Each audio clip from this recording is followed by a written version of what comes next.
आणि आत्ताची मोठी बातमी, दिल्लीच्या शेतकरी आंदोलनात नक्षलवाद्यांचा सहभाग. महाराष्ट्र नक्षल विरोधी पथकाची ही माहिती समोर आलेली आहे. आंदोलन पेटवून हिंसाचार करायचा नक्षलवाद्यांचा प्लॅन आहे, असं संदीप पाटील यांनी सांगितलंय.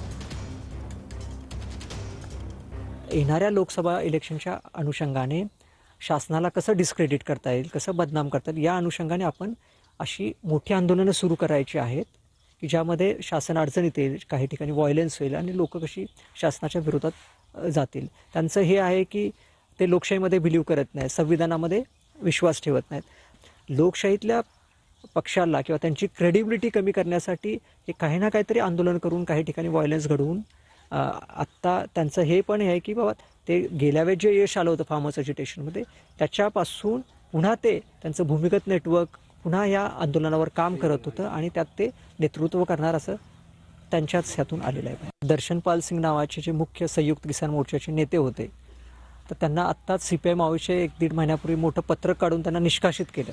त्यात लिहिलेलं आहे की आमचे सेंट्रल कमिटी मेंबर होते, माओवाद्यांचा सेंट्रल कमिटी मेंबरनी गेल्या वेळेच्या फार्मर्स एज्युटेशनचं नेतृत्व केलेलं आणि पंजाब, हरियाणा आणि बाकी त्या उत्तरेतल्या भागामध्ये किसान मोर्चाचे माओवादी फ्रंटल ऑर्गनायझेशनचं चांगलं नेटवर्क आहे. त्यांनी त्या माध्यमातून गेल्या वेळेस ते आंदोलन यशस्वी केलं असं त्यांच्या कागदपत्रातून आलेलं आहे.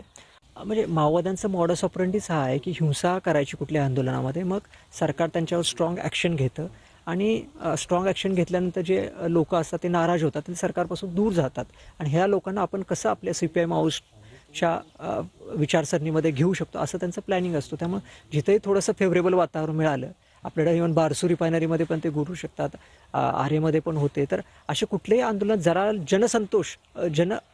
असंतोष दिसला तर त्या असंतोषाला कसं वाढवून कसा व्हायलन्स होईल हे करणारच.